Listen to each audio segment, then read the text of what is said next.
All right, we are officially today going live to share and react to a video that was posted that is basically going after Etsy and saying, was Etsy trying to recreate pandemic type sales? And did it work? Is Josh Silverman to blame? Is Josh Silverman just looking at profits and starting to hurt the platform? These are all of the things that they are saying, and we want to listen in. We have not watched this CNBC video yet. So what we wanted to do was watch it and then stop it at certain areas so we can address our thoughts and also put this into perspective. Is this something that we should be concerned with? Is Etsy, in fact, failing? Is it not growing? Is it just flatlining? Is this a reason for us to be concerned as Etsy sellers? And that's really what we wanted to do here. So if you are an Etsy seller and you're watching this, which I'm going to probably guess you are, number one, this isn't doom and gloom. This doesn't mean that, Etsy's going away or we're going to stop using Etsy. It's just good to understand what is happening with the platform. What's the future look like for the platform? And, are they making smart decisions? And how does that affect us? And I think that's really what we're going to be talking about here, Chris. So I think you watched some of this. I watched bits and pieces. I'm really curious to see what your thoughts are as we go through it. But like right now, I mean, that video is getting a lot of attention. Yeah, I know. I watched the first few minutes of it, so I have seen a little bit of it, and I immediately stopped it and did the thing that you should never do, right? Like read the headline and then share it on social media. But I stopped it and shared it over with you, and you said, hey, let's jump on and walk through this with everybody. So I have not watched beyond kind of their like introductory section here. And Scott, this goes hand in hand with something you and I wanted to address anyway, which was Etsy's attempt to recreate pandemic level sales. Because for anybody in the e-commerce world, if you've been around for 4 or 5 years, which I guess at this point in the e-commerce world makes you an old timer, right? Or an OG. If you've been in the e-commerce game for more than a few years, I know you and I are like ancient in e-commerce terms. Yeah, we're old timers. But if you remember, you could put pretty much anything up online and make a decent living because no one could go anywhere, right? So now we're all addicted, for lack of a better term, to that drug of that level of sales and the expectations from especially investors. And this is one of the things that happens when you become a publicly traded company, right? Investors are saying, hey, well, in 2020, you were at this level. Why aren't you still there, right? And if you're not hitting those previous highs, what is the reason for that? And it's really on you, even though everybody knows that was an unrealistic expectation to set, right? So the question in our mind is, what are they doing really to recreate those sales? And what is going on with the Etsy platform? Scott, to your point, this is not about being doom and gloom. This is not about any of this. Every time Scott and I get on here and we talk about what's going on with the CEO, what's going on with this report, why are they doing things the way that they're doing things? It comes from a place of tough love, right? We love the opportunity that Etsy gives us. And as sellers and as educators of sellers, for lack of a better term, we're trying to figure out why they're doing the things that they're doing. And hopefully by screaming long enough and loud enough, get heard on a few of these things to say, whoa, maybe we don't have to think about this way. Maybe it's better for sellers, which is therefore better for the platform and better for buyers if we think about it this way. And so we wanted to take a look at what CNBC says has been happening to Etsy over the last few years, share our thoughts from the seller perspective, and then dive into some of the things that they're doing right and some of the things that we think they're doing potentially incorrectly to recreate that higher level of demand. That's really an artificial number anyway from back in. Well, I mean, yeah, and Chris, I mean, it's true, right? Like pandemic sales, a lot of businesses soared, right? They did very, very well. And what I also find kind of interesting is, the Etsy gurus that come out of the woodwork that had a really good pandemic, but then now they don't. And they're still saying like, this is a great opportunity. And you're like, wait a minute, what's it look like now? Or what's it look like after all of that has happened? And I would like to say for us, we had our best year last year on the platform, over $100,000 in sales. And that has nothing to do with the pandemic. I mean, nothing at all. And even when people right now are saying that the numbers are down and they're not seeing growth and everything, we're seeing growth. And primarily, and we talked about this the other day on our live, was like because we're building a brand and we're using our own marketing assets, and email is a big one that we use. And I just shared that the other day, how we sent a handful of emails and made $1,148 of sales that happened on Etsy, but the traffic didn't come from Etsy. And so I think there's, like, again, I'm not going to bash the Etsy gurus. I guess I kind of am, but I'm basically saying, like, those numbers, you made $300,000 because you came in at the pandemic. Like, what does that mean now? And I think that's what Etsy is paying the price for right now too, is because they showed all this growth and they're like, look at us, we're an amazing platform. People are buying a whole bunch of stuff. And now we have to look at it and go, okay, now that the dust is settled, what does the company look like now? And that's what stock investors are looking at. And I just want you guys to understand this. Like, you should pay attention to Etsy stock or any stock that you are a part of, right? Because that will tell you the moves that they're making and what kind of pressures they're feeling, because they need to satisfy the stock investors. And if they don't, guess what's going to happen? Stock investors are going to leave, and then they're not going to have as much growth for the company or money to use in the company. So it also sends a signal to the world that the company is failing.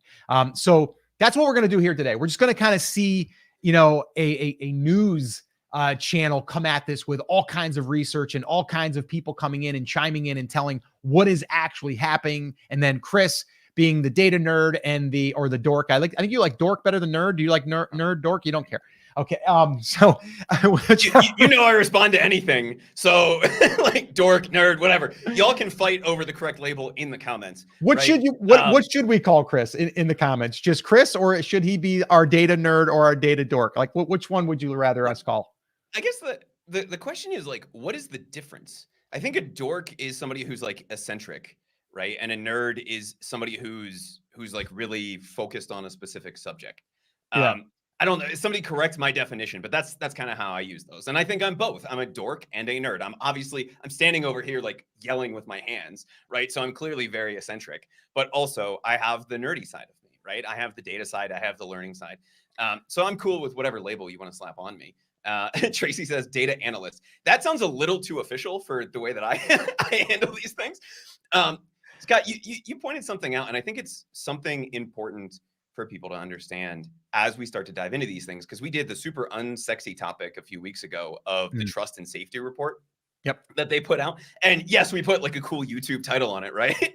Because that's what we have to do, because it's the most dry, boring thing on the planet, but it's important information for people to know. And I think whether or not you have a financial stake in Etsy as somebody who physically owns stock in the corporation, we have to think about this from an investor standpoint, and not necessarily looking at the same things that stock investors are looking at. And I think investors, when you're trying to please stock investors, you potentially make some mistakes. And I think that's some of the things I think CNBC may dive into in this video, just based on the few short minutes of it that I saw. But as sellers on the platform, we are also heavily invested in the future of the platform. So knowing the ins and outs of what's going on is important to us. We may not be looking at the same exact pieces of information. And you and I discovered that when we went through that trust and safety report, because we said, okay, it's important to know that these things are going on. The way they're presenting this to investors is like, this is a good thing. Yeah. From an investor seller perspective, it's like, no, this is a terrible thing, because this explains so much of what's going on to sellers. So I think looking at these pieces of information, good, bad, ugly, indifferent, are important for sellers, because we are invested in the success of the platform, and knowing the ins and outs of what's going on are important things to know for us. Yeah. I mean, without the seller, they really don't have a business, right? Like, they're not like Amazon that's doing Amazon Basics now, which they never did, but now they are, right? And we won't get into that, but they're not doing that. So it's like the platform is the sellers. And I'm just curious too, before we jump in, because this pertains to anyone who's selling on Etsy, but there is some talk, at least a little bit that I saw, that did have to talk about like mass produced type items or print on demand. I am curious, just because I'm curious, how many of you are print on demand Etsy sellers? Let us know in the comments. And if you are, just put pod. And then that way there, you kind of can let us know. We'd like to get a little poll here.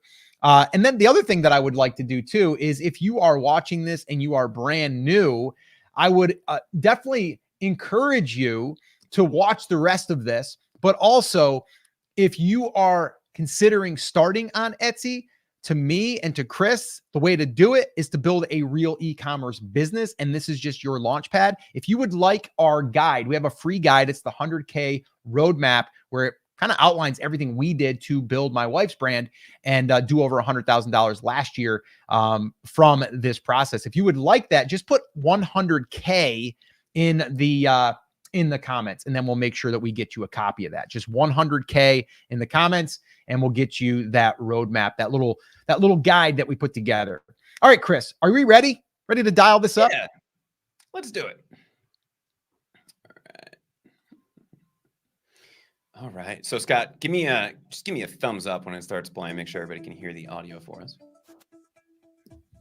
Etsy, the global e-commerce platform known for unique and handmade goods, reported its highest ever annual revenue of $2.7 billion in 2023. Okay, Etsy. So I know I just accidentally clicked backwards there, but that's what happens when we do it live. That I think is something that's important, Scott. And it's something a lot of people glossed over. Etsy's revenue has not necessarily decreased. In fact, last year was their highest revenue ever. And so to say they're trying to recreate those pandemic level sales numbers is something that's really e-commerce interesting. Platform known for unique and handmade goods reported its highest ever annual revenue of $2.7 billion in 2023. But that's not the full picture. Its gross merchandise sales, or the total value of goods sold on Etsy, declined in the same period, falling flat for the second year in a row. Its stock is more than 70% lower than its 2021 high. And first quarter 2024 earnings results didn't look much better. Etsy's consolidated results, while within our guidance range, were not where we wanted them to be. After the big increase. All right. So Scott, revenue is up, but sales through the platform are down. And this is something we hear sellers talking about all the time. Whether it's down as a pure percentage or it's down as a dollar value, it doesn't really matter in the minds of sellers, because that difference in revenue can only really come from one place, right? Yeah. If you're not selling more in total goods, where's that revenue coming from? It's coming from places like Etsy offsite ads, Etsy ads, increased seller fees, that new $15 onboarding fee that everybody is so happy about. Is it $15 or $20? You know, whatever that fee is, I forget off the top of my head. But that's the places where this seems to be coming from. So when you look just at the top line revenue, it looks like they're doing well. But when we look at the one thing that really matters for the health of the platform, that doesn't seem to be increasing. The revenue is going up, but it seems to be coming from the seller side, not from the buyer side. Does that make sense? Yeah. Yep. In both buyers and spending per buyer during COVID, it looks like they've hit a wall. And you basically have a company that has not grown in 2 years.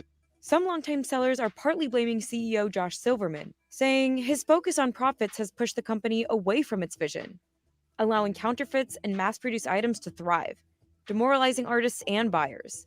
Competing with people who are generating art via artificial intelligence now, I can't compete. It's just junk, a lot of it. You're just going to be a slightly more expensive Amazon? That seems like a terrible business plan.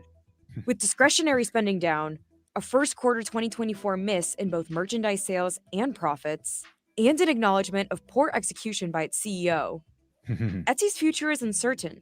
It's a public company. Its job is to return value to shareholders. At the end of the day, they need to be able to sell things that people want. Okay. So they're coming at this immediately from the angle of Etsy lost its way, right? And we could see that because I just happened to pause this on how Etsy lost its way. Yep. But listening to that first section, Scott, Josh Silverman has come out and said it's a failure of execution. Yeah. Right. And I think that was the direct quote from him, which, dude, like, you are the chief executive officer. It's literally your job. And he has come out and said, hey, this is on me. And that apology is great. But also, how do we fix it?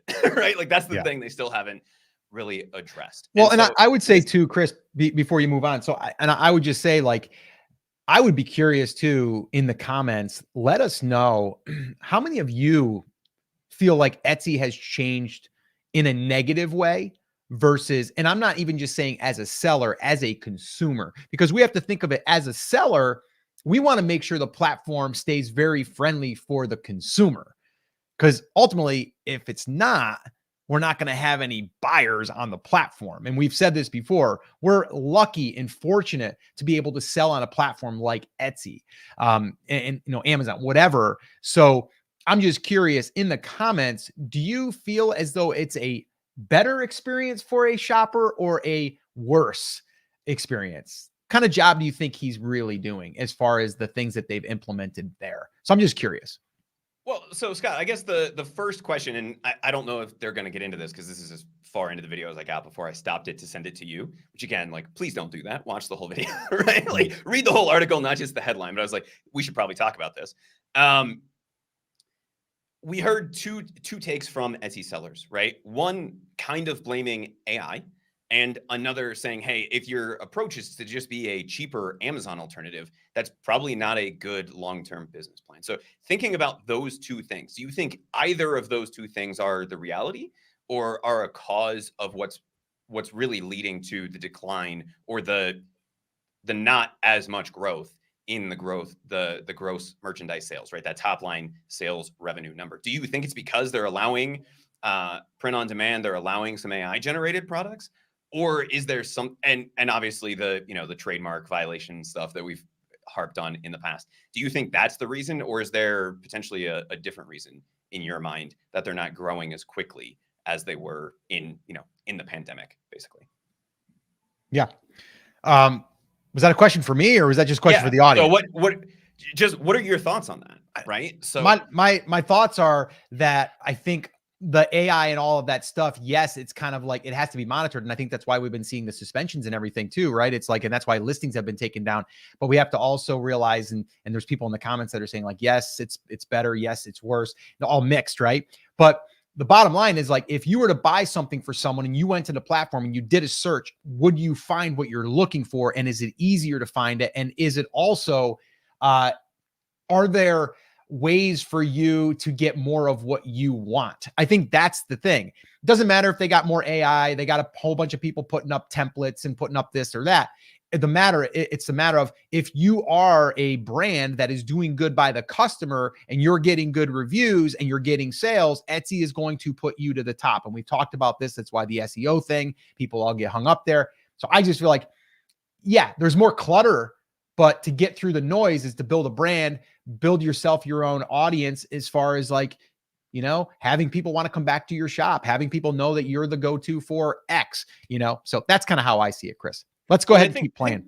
I think you just made a really important point there, and I want to harp on this for just a second, because both of those points, right, like being less expensive Amazon, or different or slightly more expensive Amazon, I think is what you said, yeah, or the AI stuff, or the print on demand stuff. The real core problem here, and it's something Etsy is actively trying to fix with things like gift mode, are the quality of the search results. And I think any platform reaches that inflection point where you start having some issues in the search results. And you probably remember this with Amazon in 2015, 2016, when they came in, they said, this is exactly how you need to structure a listing. Your title needs to be exactly like this, because they were trying to figure out this same exact thing. Etsy has now reached that inflection point. And so rather than trying to say, hey, it's the AI generated stuff, or it's the Disney stuff that are on the platform, yes, there's some issues with those things. But the real core issue here is actually a good thing, as long as Etsy can solve the real problem, which is making sure that they're getting the right product in front of the right person. Yeah, for sure.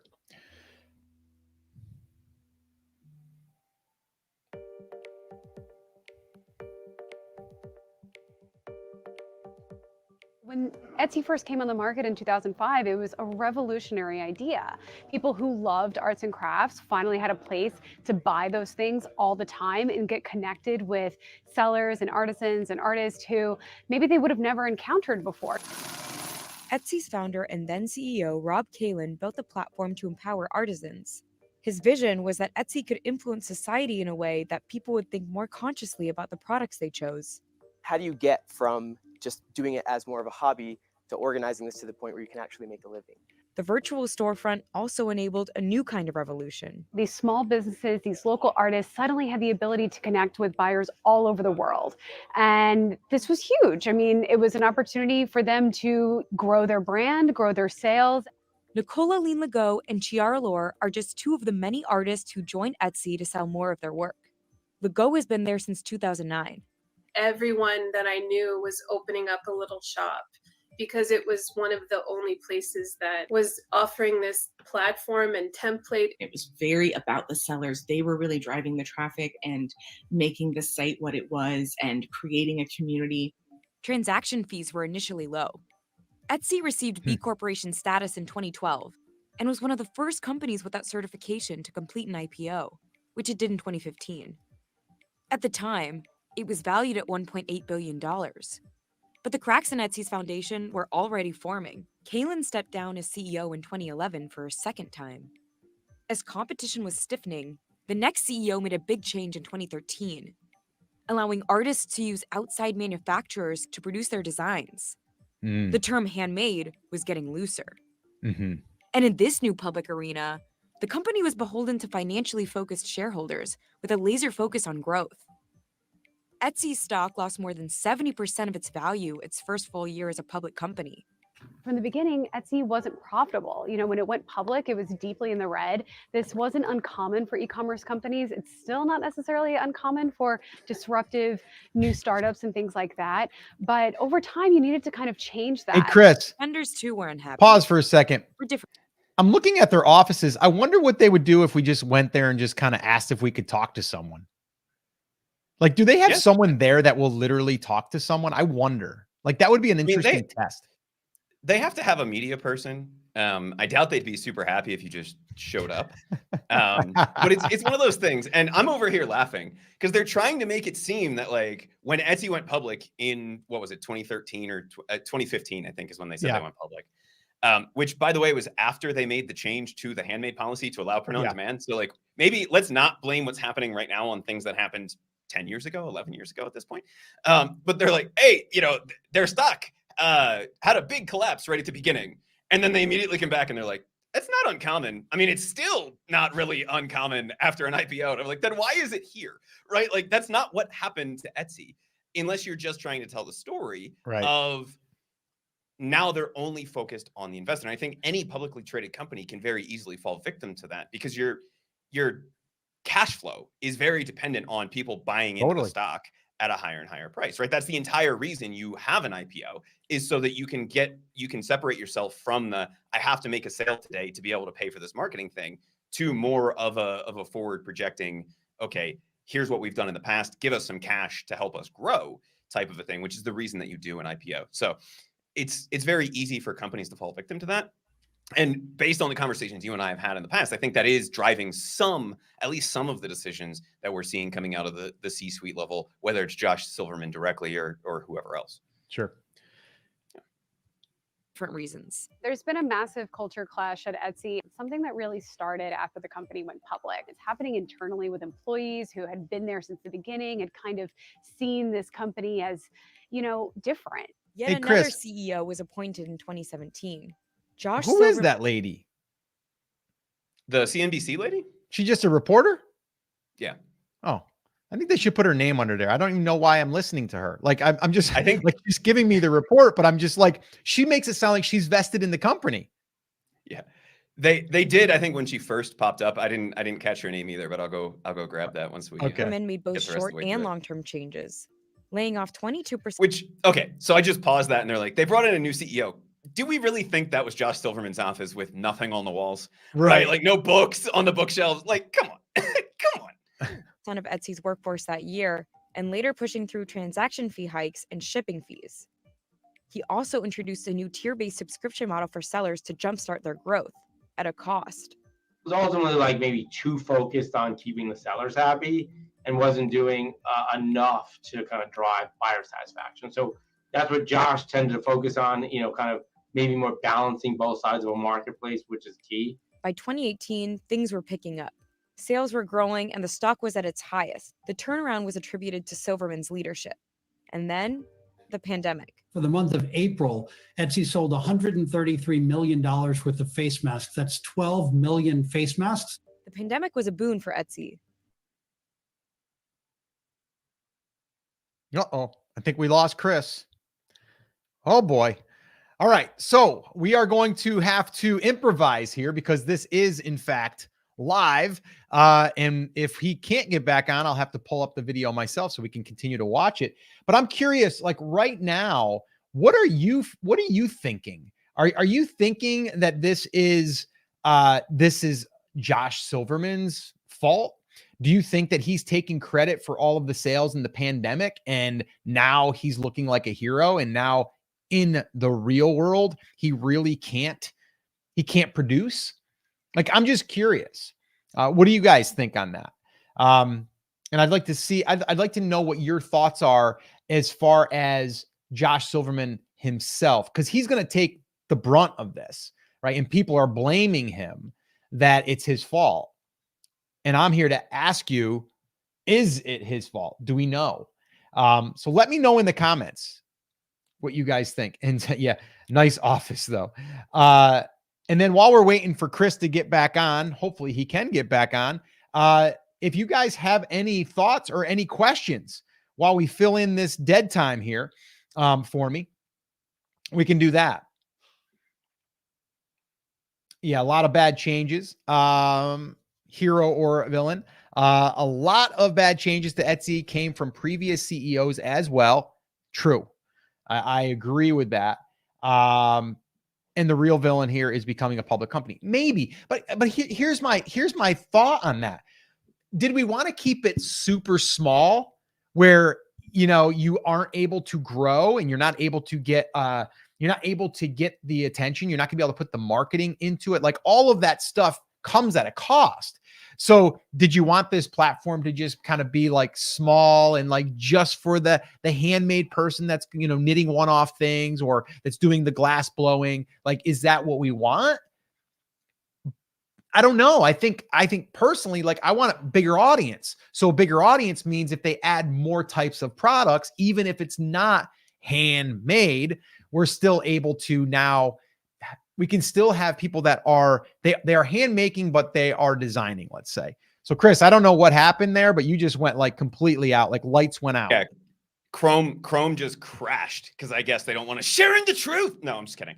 Yeah, I don't know. Where did you lose me, I guess is the question. We'll pull up the video and I'll tell you. So just get it to that part there and we'll get to that. And then maybe we can clip this out inside of the YouTube editor later. Yeah, there you are. You're at your spot because you're in the red there. All right. Go ahead and play it. Vendors too were unhappy for different reasons. There's been a massive culture clash at Etsy. It's something that really started after the company went public. It's happening internally with employees who had been there since the beginning, had kind of seen this company as, you know, different. Yet another CEO was appointed in 2017. Josh Silverman made both short and long-term changes, laying off 22% of Etsy's workforce that year and later pushing through transaction fee hikes and shipping fees. He also introduced a new tier-based subscription model Unnamed for orange sellers to lady. jumpstart their growth at a cost. It was ultimately like maybe too focused on keeping the sellers happy and wasn't doing enough to kind of drive buyer satisfaction. So that's what Josh tended to focus on, you know.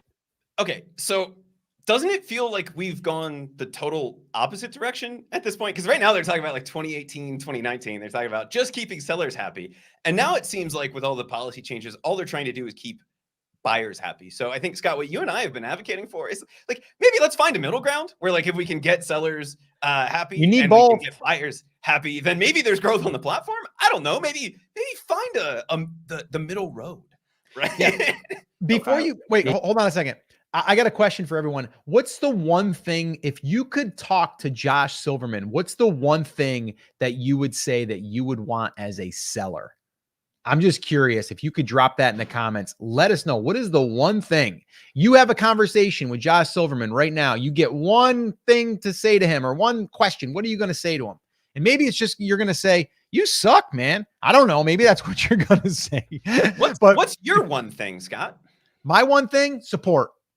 Give me someone that I could talk to. So if there's a problem, we can fix the problem. That is it. It's very simple for me. I love it.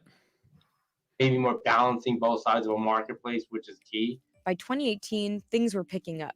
Sales were growing and the stock was at its highest. The turnaround was attributed to Silverman's leadership. And then the pandemic. For the month of April, Etsy sold $133 million worth of face masks. That's 12 million face masks. The pandemic was a boon for Etsy. The number of active buyers increased by about 77%. The pandemic was a boon for everybody that sold online. Gross merchandise sales grew by more than 100% year over year in 2020 and more than 30% in 2021. Etsy's stock price reached its all-time high that same year. It also started charging some of its sellers for advertising, bringing in additional streams of revenue. Pandemic-related success is just that. It's a fluke. It's a flash in the pan. There you go, Scott. Gabrielle Von Rouge. So far, missed earnings in 2023 and the first quarter of 2024 are leaving investors with little doubt that the pandemic may have been just that, a fluke. In December 2023, the company laid off 11% of its staff. But as Etsy focuses on a comeback, it's also angering some of its biggest stakeholders, its sellers. Etsy. Okay, so they brought up the layoffs. What they didn't bring up there is that they massively grew their staff as well, right? So she said, I think when Silverman took over, they laid off 22%, and then they grew to their biggest point ever, and then they laid some people off. Did they lay them off in the right places? Maybe, maybe not, but they're also not the only tech company that did that. And they're like, oh yeah, you know, they laid off 11%. Well, we're talking like 200-300 people in there. And do you, as a company, go through times of growth and shrinkage? That sounds terrible out of context. Yes, right? There's times where you have to hire more and there's times where you have to pull back.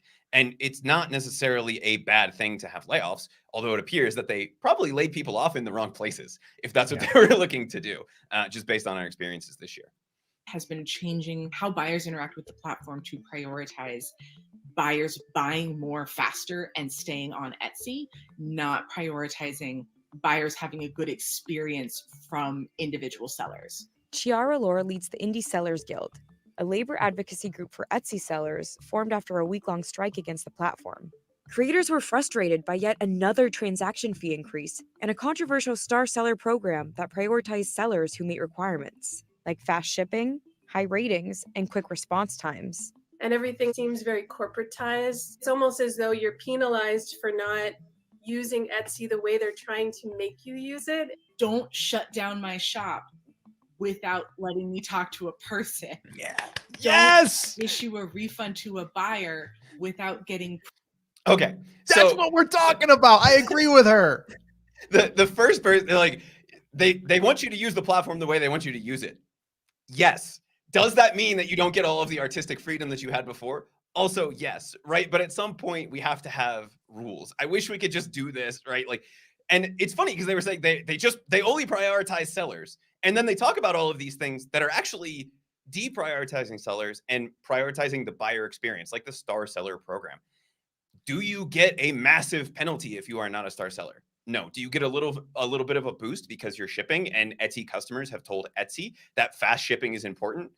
Yes. Like Etsy can only do so much, right, on either side of this equation, and they have to balance the like pure artistic freedom that was the original version of Etsy with what buyers actually want. And in defense of Etsy, they're trying to do that. The way they're going about it is very ham-fisted, but they are trying to do that to some extent. Yeah. Well, Chris, before you pause that, hold on a second.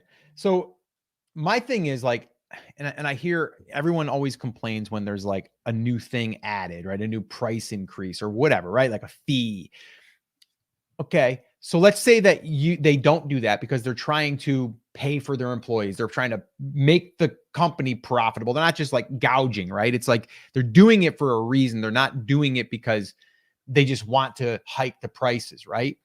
Now, they did come up with an incentivized way for you to drive traffic, and you can get some of that percentage back, right? That wasn't ever there. Who's that benefiting? You and I, right? As sellers. So listen, I'm not saying like Etsy is perfect and they're doing everything right, but they're a platform that has given all of us the opportunity to sell stuff. Bottom line, it's their playground. We have to play by the rules and we have to pay for admission. Okay. That's just the way it works.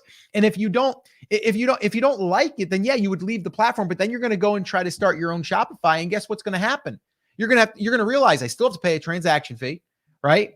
I still have to go find traffic. So now I got to pay for traffic, right? All of those other things. You got to pay for your hosting. You got to pay for your merchant. You got to pay all of the things that come with an e-commerce business that no one really understands until you've actually done it, right? Everything is built into this nice little capsule for you to put yourself in there. And yes, you have to pay for these things. So no, I don't work for Etsy.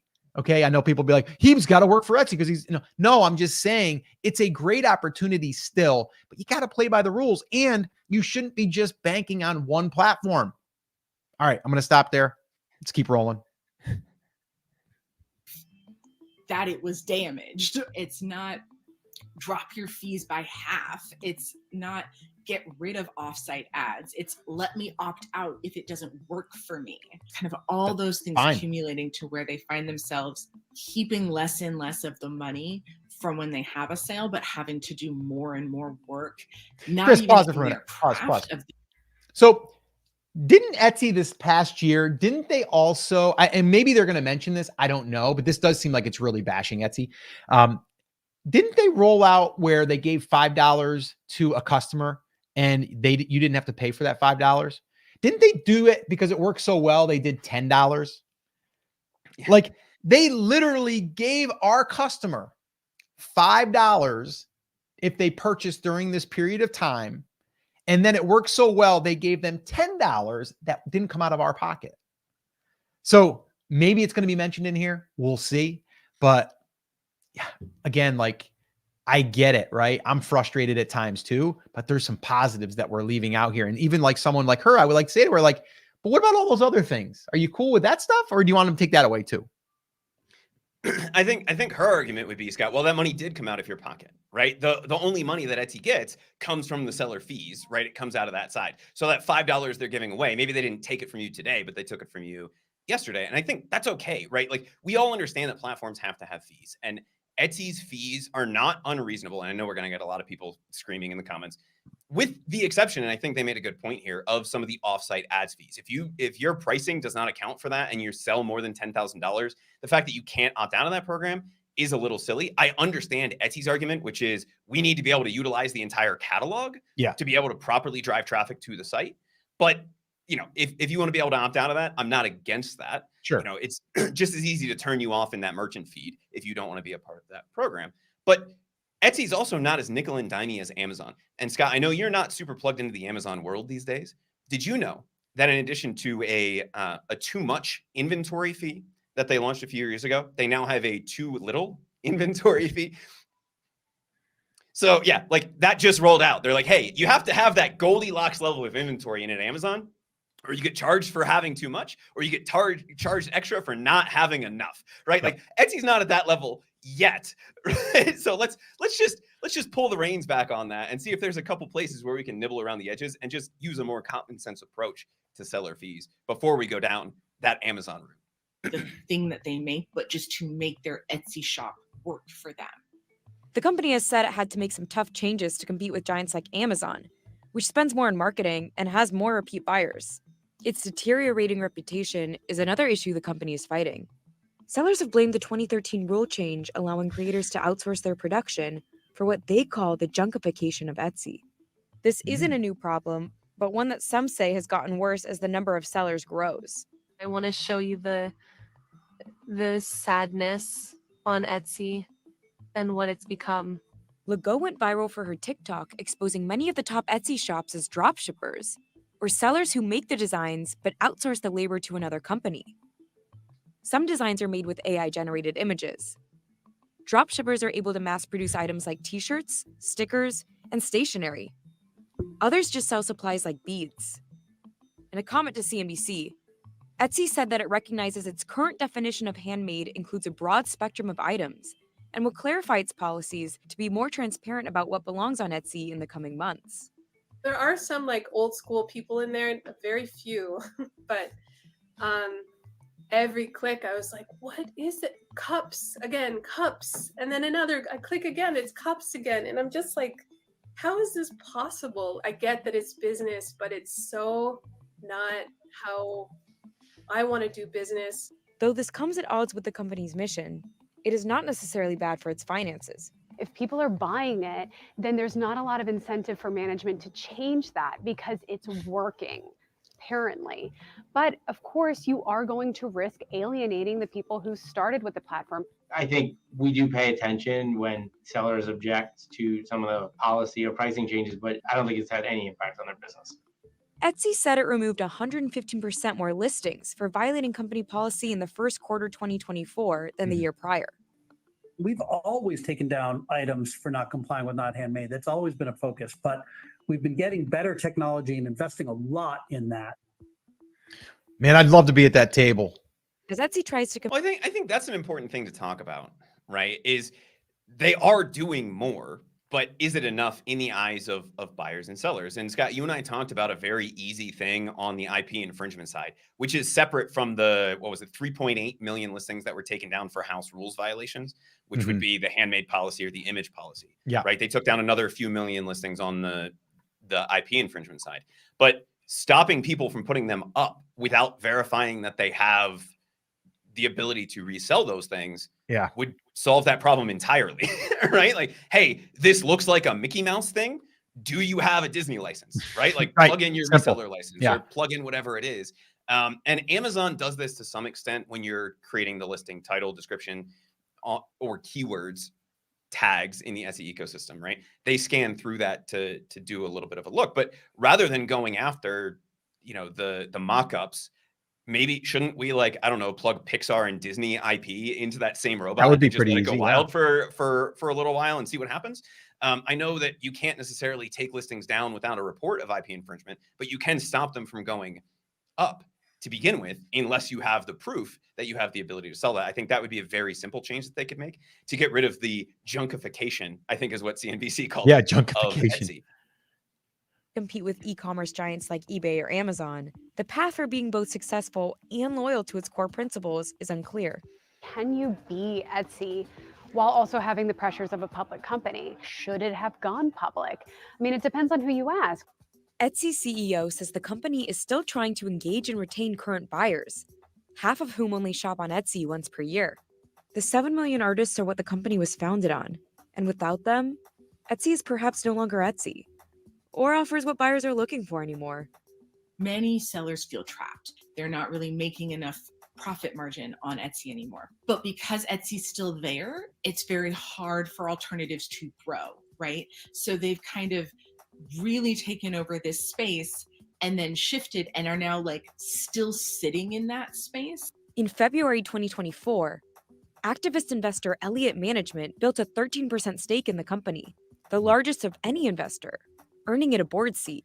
Stocks shot up more than 10% on the news. We haven't really seen a ton yet as far as what the impact will be from that. But generally, public market investors generally do applaud activists being involved because it perhaps is an outside opinion kind of coming into a room. I actually think the most likely case is Etsy will find a way to use that AI to help their sellers. And then perhaps it'll be a way to kind of build up trust, which is let us set the price. I think what also they're missing is Chris, pause that we real quick. are not Did he just say they should use AI to set prices for sellers? Is that what you just heard him say? Go back and let's hear that again. I feel like I must have misheard that. Sellers, and then perhaps it'll be a way to kind of build up trust, which is let us set the price. I think what also That is what he said. So Was he saying let us meaning the seller or let us the company? No, he was saying Etsy should be using AI to help sellers, to build up trust with sellers as a way to say, hey, let us set the price. I'm pretty sure that's what he just said. Y'all can correct me in the comments if you interpreted that differently. I don't understand. That's That's bonkers to me. And I think, Scott, one theme I'm noticing through this is they're like, this is a fight for the soul of Etsy, right? Is Etsy purely handmade? Is Etsy this? Is Etsy that? And I think it can be all of the above. I think the biggest problem that Etsy has right now, and we have about a minute left of this, and I'm curious to see where they go with this, is truly the junkification, right? Their search engine does not work for buyers, and that's why they launched gift mode. That's why they're doing all of these things with AI assistance. I don't think it's necessarily that they have allowed AI because how would you even know if somebody's using AI assistants anyway? That's Right. that's the last problem that Etsy needs to be trying to solve right now. Yep. I don't think it's that they allowed print on demand 10 years ago, or like I think it was the MSNBC lady said, some people are just selling supplies. I'm like, yeah. She was like, some sellers just sell beads. I'm like, yeah, you realize there's a category inside of Etsy for arts and craft supplies, right? Like I don't think it's any of those things. I think it really is the overburdened search engine, and that they need a better way to present products to customers. There was some discussion on this a little while back. Is like, do they just create a section like Amazon that is strictly handmade?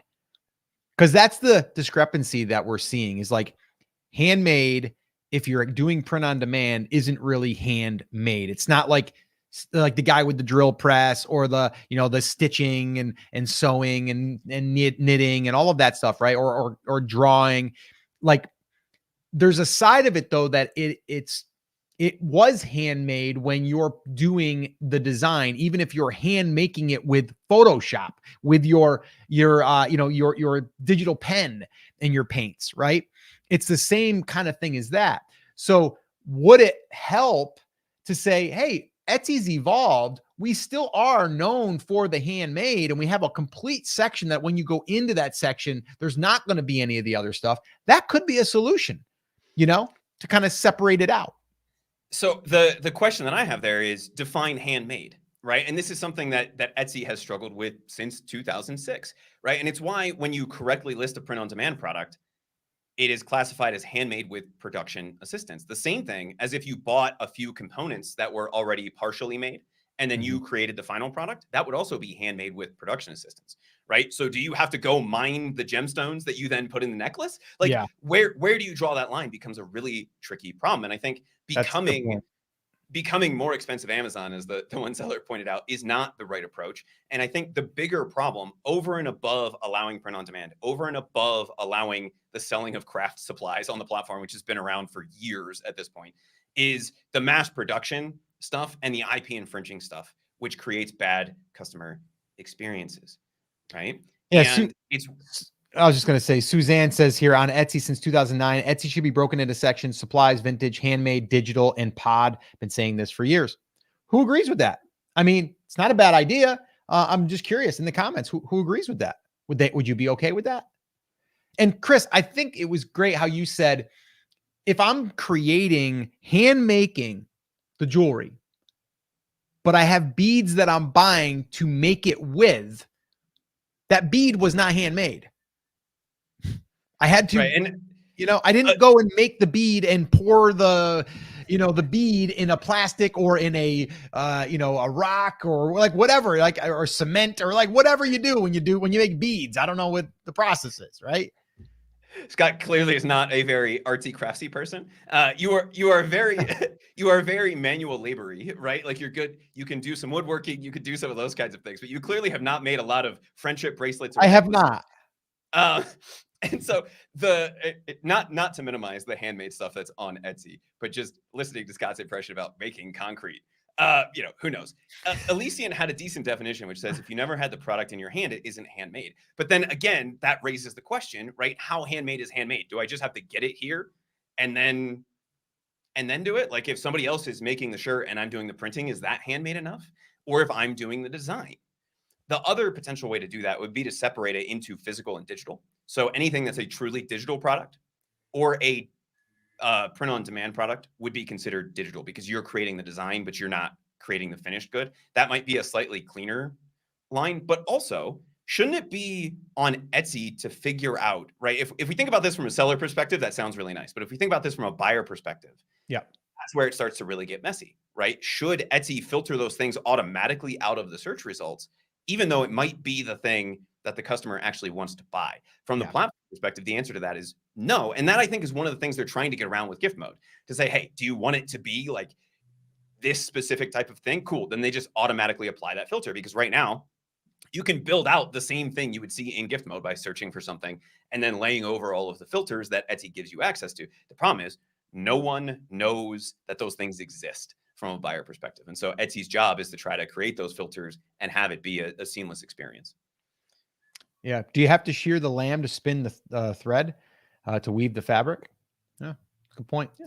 All right, cool. Let's keep listening here. We got about a minute and a half left. Yeah, let's wrap it up. What they're missing is that we are not into having these third parties. Like, I want to work directly with my printer. I want to work with other artists. I want to collaborate. I want to do these things in the way that makes me feel human.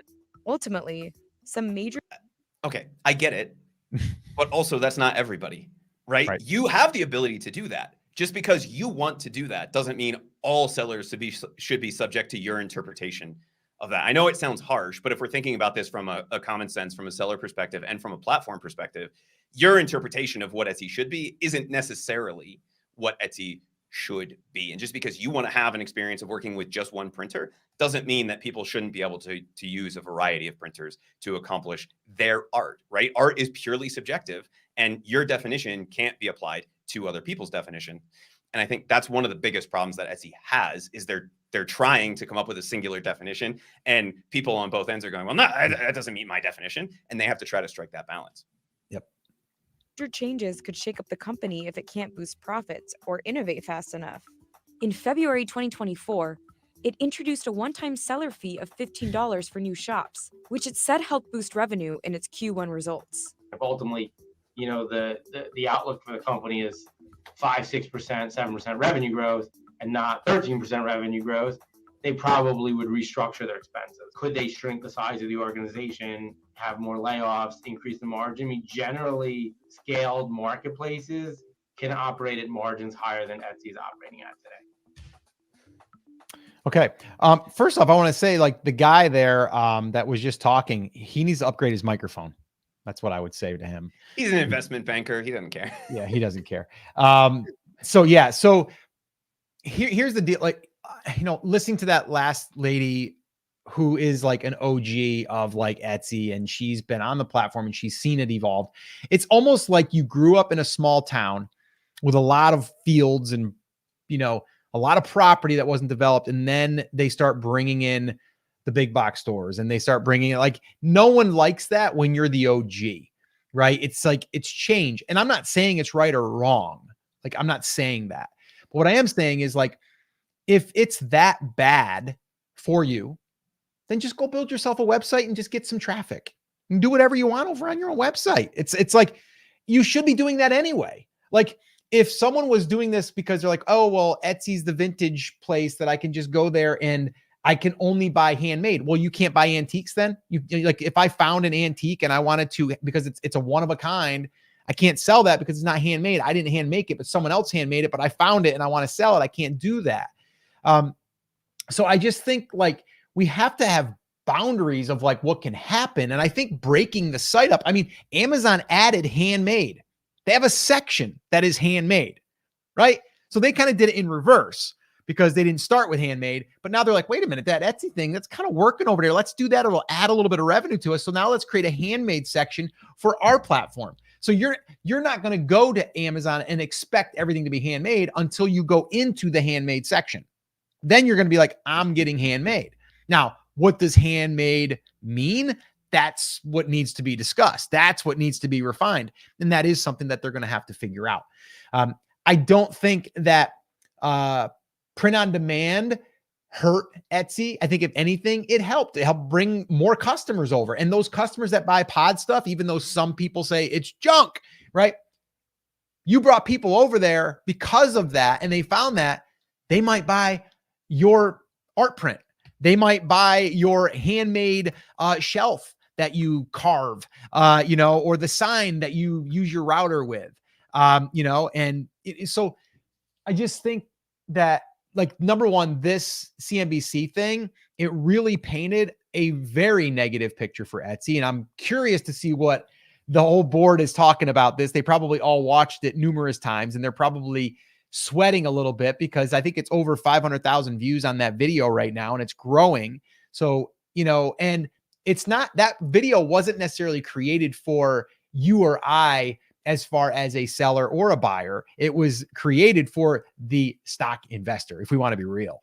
Like, it's for that person to say, hey, does this company growing? Is it is it failing? I don't think it was intended to make people not want to buy on Etsy. Chris, what are your thoughts on that? So first of all, I found the entire thing to be contradictory. Like, every time they said something, they immediately said the exact opposite, right? They were like, Etsy's problems are probably because of their 11% layoffs. The very last thing they said in the video is like, yeah, they could probably cut more fat. Right? Like, what? Right? The problem here is Etsy has to try to strike a balance between supporting buyers and supporting sellers. And what they tried to do last year is create more repeat customers. It's the same thing they're trying to create this year. And when you do that, I think you do kind of shove off some of the more artsy people. Sounds bad to say that, but the only way for them to continue to grow in an extremely competitive marketplace against somebody like Amazon, who came directly after them, Scott, with Amazon merch, with Amazon Handmade, right? With places like Temu and Shein and all of these other places taking a bite at you from the other side of things, then you have to try to figure out who you are all over again. And that's what Etsy is really struggling with right now. I think we're coming at this from an incorrect perspective if we think that they're ever going to get those pandemic sales numbers back in a year where everybody is having this. And Etsy is not the only people that had a down year. You and I almost jumped on and did a video about this. Shopify's revenue was down. Like, everybody in the e-commerce world reported that their revenue was down. Almost everybody missed their revenue targets, right?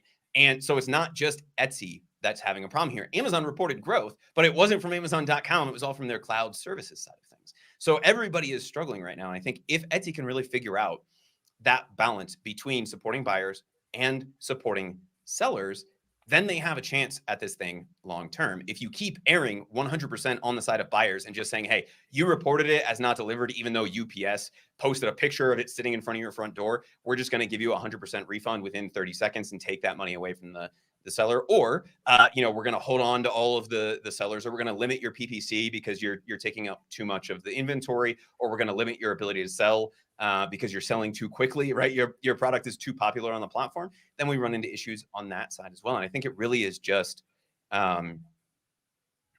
it really comes down to trying to strike that balance. And if we can start to use a little bit of a common sense approach from the Etsy perspective, right? Let's not go to one extreme or the other. Let's apply some common sense. Then we can start to move forward. Yeah, Chris, I want you to address this one from Hudson Valley Soapery. The hundreds of thousands of stores selling the same designs. How is that handmade? Tell me. It's not. So right? What would you say? Is that should it be allowed? Should they only, the minute you launch a design and it's your design, should there be something that's automatically tagged or flagged that you're the first one to do it and no one else can create that same design? Like how? Like I'm trying to see, like, what is the fix for that? I understand what they're saying, and I agree. I think it's kind of hard because Etsy doesn't have things in place to make it where you can't have 100 of the same. Like, people are just copying the exact same thing. It's like you're literally ripping off someone. I understand that. I understand the frustration. What is the fix to that? Yeah, and then they followed up and they just said, hey, they need a way to weed this out. And my argument would be, if it is the exact same design and you're posting the exact same thing, then that is IP infringement by default. And we need a better way to flag that. If they're posting your design and you see a bunch of people copying your exact thing, report it as IP infringement, because that's what it is, assuming you own the rights to that design, right? You didn't just use AI to create 100% of it. If you created that design, you own the rights to it, and you can put in a trademark or a copyright violation, right, for that. Legally, and we've done it, Chris. Yes. Chris, we've done it. My wife has seen people will literally just blatantly take it and then just put it up. I've got my business partner that was in the last e-commerce brand that we built and sold. She had someone that would literally copy her listing verbatim and would have the design the exact same. And it was frustrating. Now, she would have to go and follow up and fight with them. And it's not easy. And I do think that there should be something in place. Now, we've been fortunate that whenever my wife reaches out to the person, they take it down because they don't want to get in trouble. And a lot of times it's a new seller and they don't know any better. But you'll get some people like this one lady that's battling with, my business partner from that other brand.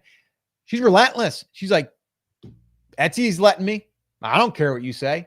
Like, tell your attorney, and then, all that. So it is frustrating. I get it. And I don't know the answer to that, but I mean, look at Disney, right? Like the Disney stuff. So I think there's got to be something in place there that when you post something and you have it, there's got to be something in place that you can say to Etsy, someone violated this. You can see this is my design. The first time this was ever published was here. And then after the fact, these other people take them down. I agree with you. I think that is a problem, and that would clean up the marketplace. Well, You're and not I think going to see 100 of the same. If you go watch the video we did on the transparency report, I think part of the problem is Etsy sellers are not doing that when they see that it's a problem, right? When we looked at the violations, it was like a very small percentage. I think it was like 91% were flagged by the automated system, right? It might have even been higher than that. I don't remember the stat off the top of my head, but it was an extremely tiny perspective in terms of the number of things that were reported. And I think the issue is too many people have the impression that, hey, I don't own the rights to this, or it's not worth my time to go after it, because they don't want to go the legal route, right? And the example you just brought up, Scott, is somebody who actually understands the process. Because the real way that this process is supposed to work is you say, this infringes on my IP, Etsy flags it, and then they potentially take it down, and then you have the chance to make your case, right? If you don't think that you were doing that, if you were infringing on somebody's IP, you can appeal it, and then to settle it, Etsy steps back from that equation and says, take it to court. We are not a court of law. It's the same thing that happens on YouTube. If you get a copyright strike, like if CNBC comes after us for commenting on their video, even though it's fair use, right? We can appeal that through the YouTube system. We say, not a copyright issue. And then they have to go file legal paperwork to try to sue us to say, you can't play our video, even though we can, and we're well within our legal rights to do so, right? Before YouTube can take any further action. The same exact thing happens on Etsy. So at the very least, just go report it if you think it infringes on your IP, and then see if people appeal it. And we also know from that same report, Scott, very few people are following up on the appeal of that or appealing any of their IP infringement things. Why? Because the vast majority of them are infringing on IP, and they know that they're going to lose if that's what happens. But if you feel like people are doing that, then that would massively clean up the marketplace, because Etsy does go through and look at those reports and remove people who are violating IP, but they can only do it if you create that report or if their system just happens to flag it. Yeah. Yeah. And again, like, I'm not saying it's perfect. I think that they miss a lot, because I think there could be a very simple thing with name brands. I mean, we're talking about people copying your original design, but we're also talking about like Disney, which is very well known, or I mean, as simple as a popular TV show, right? Cheers, or I don't know, Yellowstone, which is a new, newer. It was newer. It's like 5 years old now, but like, it was very popular, and people were selling like Yellowstone shirts and everything. So I think that there could be fixed very easily with their developers. But again, like, I'm not there at the table. I don't know what is priority. I don't know what the bigger issues are. So I can't really say. I couldn't find the comment, but one person did say in the comments a very, very important thing to consider. You should be thinking about using Etsy for getting in front of other people, but you should be thinking about having people really like your brand. And then from there, they'll follow you wherever you go. So if you are in fact creating handmade stuff, then people are going to love your product. And then when they love your product, they're probably going to love you if you do any kind of marketing at all with them to get them to know, like, and trust you, and showing them behind the scenes of stuff, or maybe in your videos and they see it. Building an email list. If you're doing that, you can take those people and bring them over and continue to sell over on your platform. So people are so like, oh, it's just Etsy. It's not. It's a business. It's an e-commerce business. And I've been saying this over and over and over again. It seems lately, but forever. So just treat it like an e-commerce business, and just you're using Etsy as a platform to get in front of people that are buyers. And I think that's an important point. And I'm trying to go back and find the comment, because somebody at the very beginning, here it was, Bailey Harris in the house said, I'm 100% with you on building a return customer base. My shop visits are down 48%, but orders are up 41%, right? Why is that? Because we've done the work that a real business has to do. And that is the thing, I think, and Scott, that's one of the things that as we were watching that video, where it felt like I was being a little bit harsh to the very artsy lady who's like very clearly passionate about the art side of this. Sure. Like, okay, like if you want to go create your paintings or like create purely original things, awesome. But you also have to understand that the foundation of a solid business is not necessarily about creating perfectly unique things. It's about having something that customers can resonate with over and over again. And if you're in the traffic game, if all you're trying to do is get more and more traffic, you start to run into a problem. We know repeat buyers are more likely to buy new product from you. They spend more. I think it was 30+% more, right? Than first-time buyers do. And so if we can get people to repeat purchase from us, then we can control our own destiny, regardless of what Etsy decides to do. And if we want to build our own platform and we have some of those repeat buyers, then we can just drive them over to that Shopify site and they'll continue to buy from us because they're resonating with our message. Scott, before we dive into the next thing, and it's kind of a continuation of this topic, I wanted to ask you a quick question. So you're familiar with the Amazon brand registry program, and that involves you having a trademark and some of those kinds of things. Yeah. Do you think that Etsy rolling out a similar program somewhere between brand registry and the Amazon transparency program, where they make sure that everything is legit? Yeah. Do you think that would solve a lot of the copycat issues, or do you think that that's just a waste of their time at this point? So basically saying, when I create a product, it's the official version. And then if you see this anywhere else on the platform, that is then a problem and something that you should flag. Do you think, it's a step, a lot of the copycat issue? I think it's a step in the right direction for sure. I mean, anytime you put something like that in place, it's another hoop for someone to jump through. I mean, think about this. This is something else that we didn't even bring up. Is it too easy for sellers to get started? And what I mean by that is like, what do you really need to get started on Etsy? You need your social security number. You need a bank account. Pretty much all you need. Okay. If you're going now, right now, and Chris, I think you can verify this. If you're going to open a TikTok shop, you need to actually have a business, it's either an EIN number, or you need some type of legal business formation. So it's either going to be an LLC, it's going to be DBA, like whatever it is, you need something more official than just your social security number. Is this true? Is this what I'm hearing? Is that accurate? I'd have to double check that because they did used to take an SSN, but they prefer to have the EIN, which helps them get around some of the money laundering issues. If someone knows, leave it in the comments for us, but I'm pretty sure I heard that you need to have an EIN number minimum. Yeah, I know.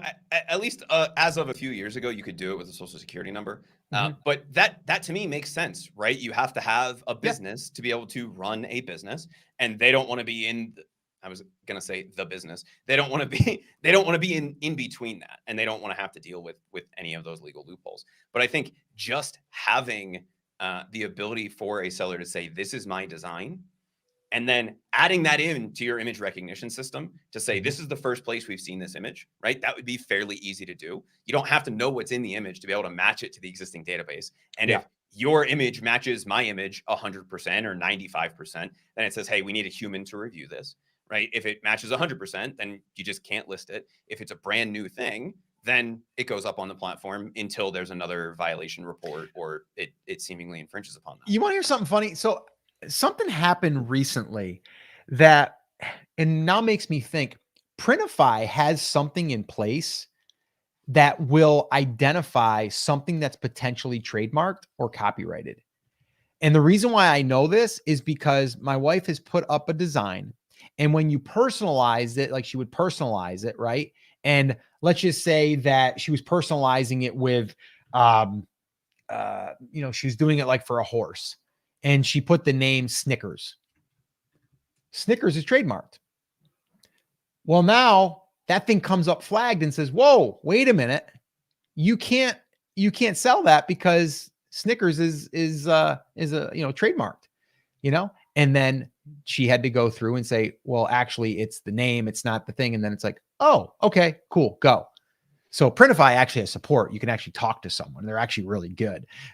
Weird why that you can talk to somebody. A company like Printify, which I don't believe is as big as Etsy, has something in place that can recognize something and throw a flag up, doesn't suspend you, but it throws a flag up that says, wait a minute, we can't allow you to do this because it's trade. Why can they do it, but Etsy can't? Well, and that's a good question, right? Amazon is doing this. Printify is doing this. Pay Printify for their technology, right? Like, use their API. I don't even care until you roll out a better solution, right? You have $1 billion cash on hand. That's probably a good place to invest it, right? The other thing that's interesting with that, Scott, is how aggressive do they get with it? And I don't know, because I haven't played and tried to upload Mickey Mouse to Printify or whatever. But if they're flagging it on the front end, that's something Etsy could very easily roll out. I think the other side of this, and it's something Etsy is trying to do, in the video, they mentioned the $15 seller fee. They mentioned, and somebody in the comments just said, hey, are they even verifying SSN and banking info? Yes. And they also now have the photo verification, right? The ID verification, where they're matching against the ID database or the selfie database, using that third-party service as part of the onboarding process. So I think one of their approaches here, and it's very easy to say Etsy's doing nothing to stop what Dog Leak said is, it's just another place to try to make money. Obviously, any place that there is traffic, right, you're going to have people trying to exploit the system. And Etsy is taking some steps, but it doesn't appear like they're going after certain sections, because they do make a significant amount of money on the seller fees when people sell a Mickey Mouse t-shirt, even though it technically is a trademark or a copyright violation, depending on what flavor of violation we're talking about there. But they are trying to solve this. They're just doing it in what appears to us to be a very ham-fisted way. And we obviously don't know what's going on in the back end, right? But there are some really obvious things that they should be doing to do more of this. And it would solve a lot of sellers' concerns. And it would also clean up a lot of the junk in the search results to make it easier for buyers to be able to find what they're looking for without having to launch the entirely new gift mode program, right? We could solve a lot of that search problem by cleaning some of those things up. Yeah. All right, cool. Let's move on here, Chris. Let's get into our next topic, which again has to do with some stuff that Etsy they're trying, but kind of messed up a little bit. So let's talk about this. We found an article that brought up a very, very concerning thing for sellers, and that was their Father's Day glitch that cost sellers a lot of profits. And Chris, can you pull up that article so we can dig in here? Because this was a little alarming, and I can totally understand why sellers are upset. Yeah. So coming to us from our friends over at E-commerce Bytes, Scott, they said, sellers say Father's Day sale glitch cost them money. And if we really dive into this, there were a bunch of reports in the Etsy seller forums, which is where a lot of this news comes from originally. But what appears to have happened is when they set up the Father's Day promo for sellers, that they missed a decimal point. And if we zoom in here so that we can all see exactly what this is saying, we say, hey, yeah, here it is. If you set a discount with a minimum, they saved the wrong value. I set a minimum of 50. They sent it to 50 cents, right? So I corrected it. I set it to 500. That fixed it. But also, maybe you should address this. And apparently it took them a few days to get back to this. And a lot of sellers who had opted in saw that this wrong value was going on.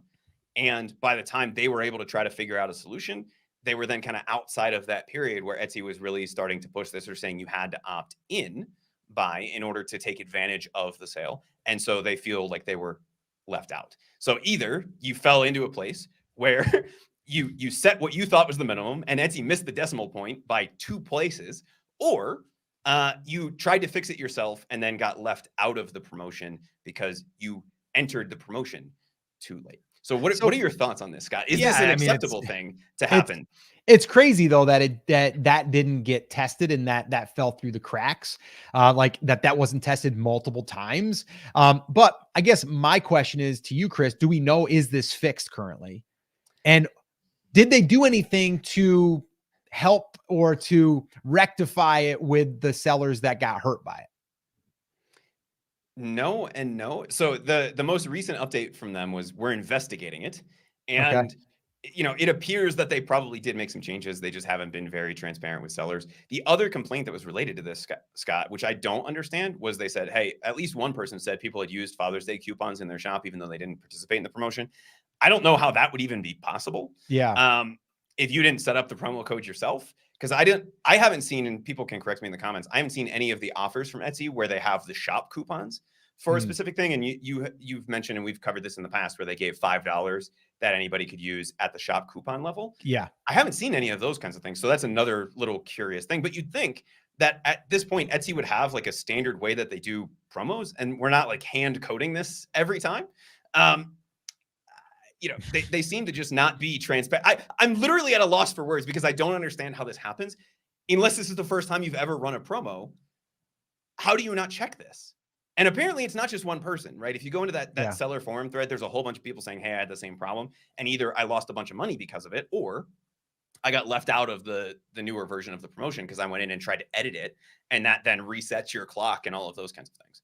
Yeah, let us know in the comments if this actually happened to you. I would be curious if you fell into this, or maybe you didn't know that it happened to you, because I could see that happen. I think someone in the article said, you know, they set theirs to 250 or something like that, and they woke up and they were excited, but they noticed that it was a $2 minimum or something like that, or $2.50 or like whatever it was, right? It was like wrong.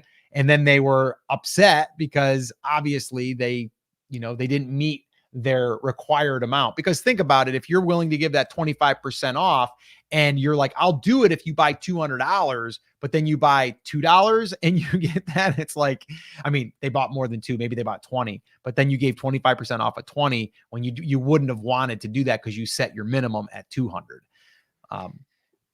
So they did, Murphy Gardens, who, Scott, we've seen pop up on the Etsy community, is actually their community manager, did comment yesterday, and I'm going to switch tabs here for just a second. Let me know if you see my screen now. Yep. Can you make it bigger? They did respond to this yesterday. Okay, and cool. They say, we identified and fixed an error that was created with the order minimum price. How this error happens, who knows, right? Like, you've never run a promotion before. We recognize this error may have affected sellers who participated in different ways. So we reached out to those sellers directly to provide additional support and make things right. So I'm happy with the solution, but this sounds like a lawyer wrote it, right? Like, this is not what a human being would ever say in customer service. We understand how you feel. Other sellers have felt that way in the past. What we found is, right?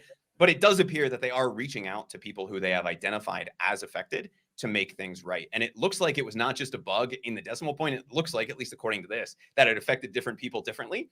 And so if you go in and you look at your sales reports over the last few days and you notice anything weird, or you set up a Father's Day promo and it's not being applied properly, reach out to Etsy or come in and comment on this topic, as long as it's open inside of the seller forum, and just let Murphy Gardens know. And she should be able to follow up, because she is one of their community support managers. And they said, hey, we have fixed it moving forward. You can set your minimum order. It definitely works this time.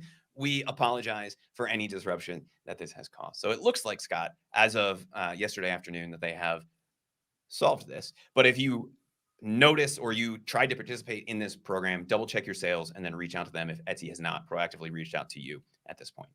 And then we did get a comment and says Etsy is just going to give them 50 free listings as a resolve. I don't know. Is that a suggestion, or is that actually what they're doing? I'm curious. But yeah, I mean, hopefully they're doing something. And I would say kind of keep an eye on your messenger inside of Etsy, or an email, because that's probably how they're going to contact you if it was you, in fact, that had that. So just be careful on those little sale promotions that they do. I don't think they did it intentionally. Actually, I know they didn't do it intentionally, but they're trying. So let's cut them a little bit of slack. They're trying to help us. Let's cut them just a little bit of slack. All right, cool. We did have a question, Chris, that I wanted to address real quick, and then we can get rocking and rolling out of here. It's a Friday afternoon, and I know people are probably ready for the big long weekend. Here. What do you think about all the Etsy occasional sales being 6-week duration? Isn't that bad practice? Okay. So, yes, if we were looking at it as a compressed time frame, but what they're trying to do is they're trying to show, like, for this period of time, we are offering a discount because of Mother's Day, because of Father's Day, because of 4th of July, like whatever it is. And they're trying to give that window. Now, would it be better if they said it's kind of like a Cyber Monday, or Black Friday, or maybe it's Cyber Week or whatever, right? Like, yes, it would be better.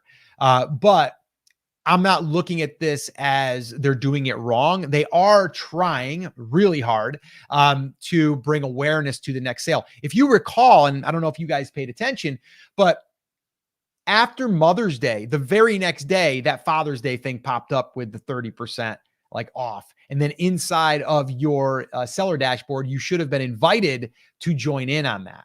It might have even been weeks before that. So they are trying to bring attention to these different times of year that they can boost sales and help you boost sales. But yes, is it ideal? No, but it's just that's their open kind of end to end. This is the time period. Father's Day is this date.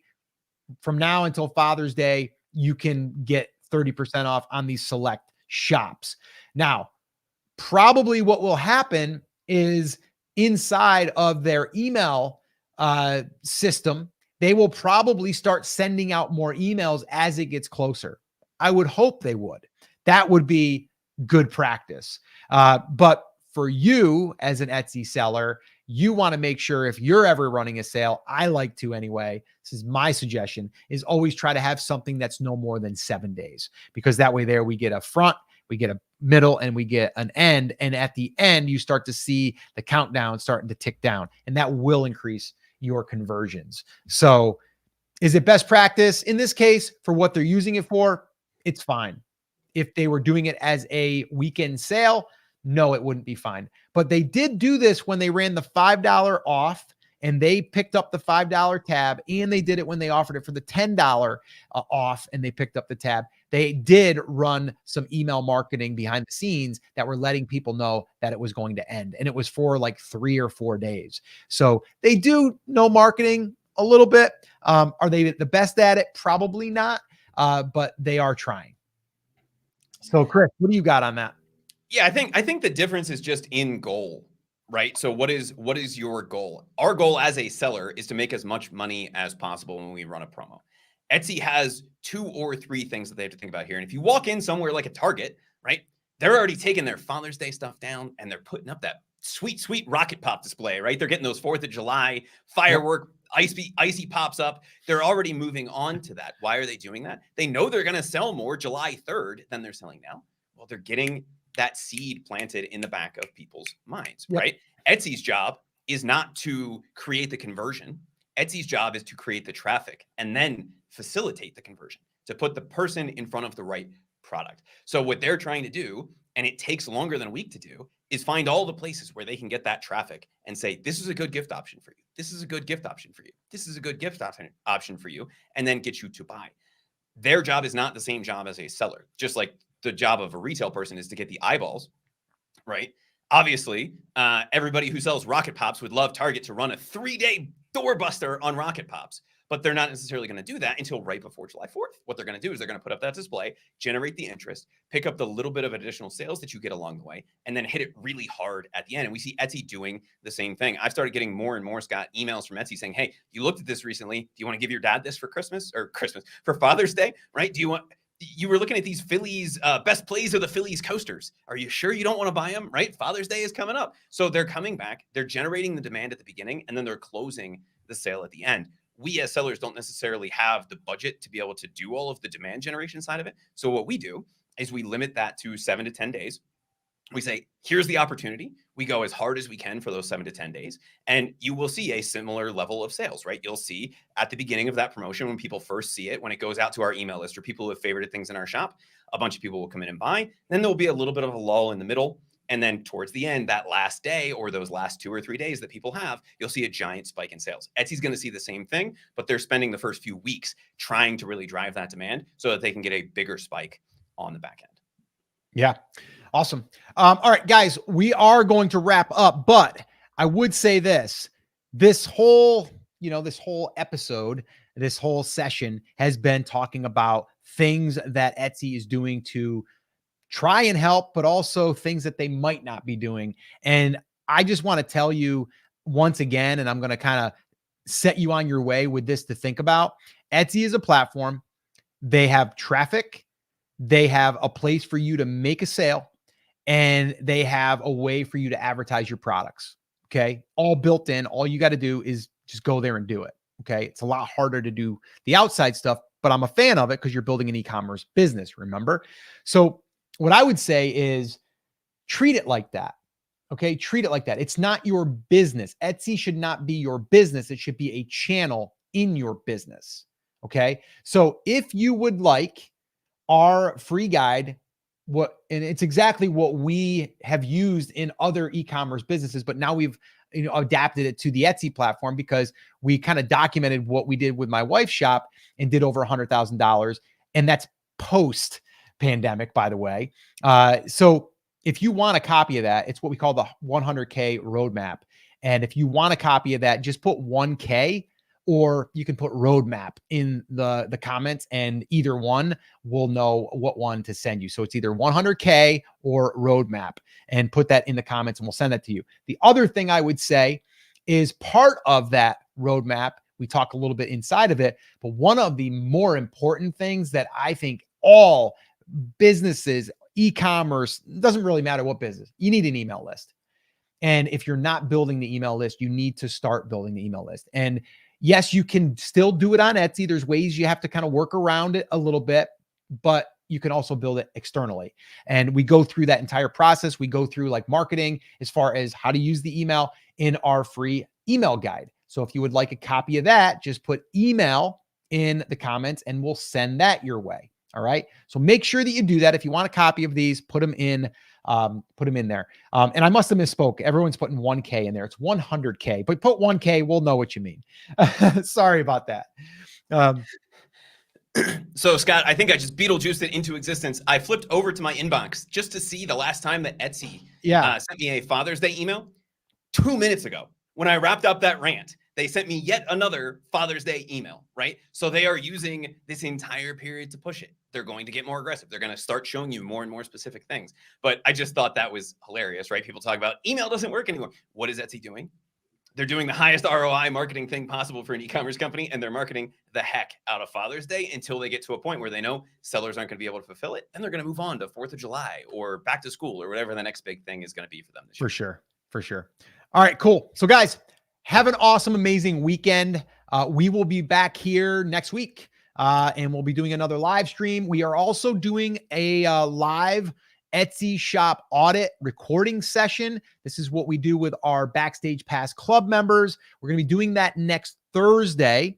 Okay. If you would like to be a part of that and you're not part of our Backstage Pass Club, you can join. Just go to brandcreators.com/club.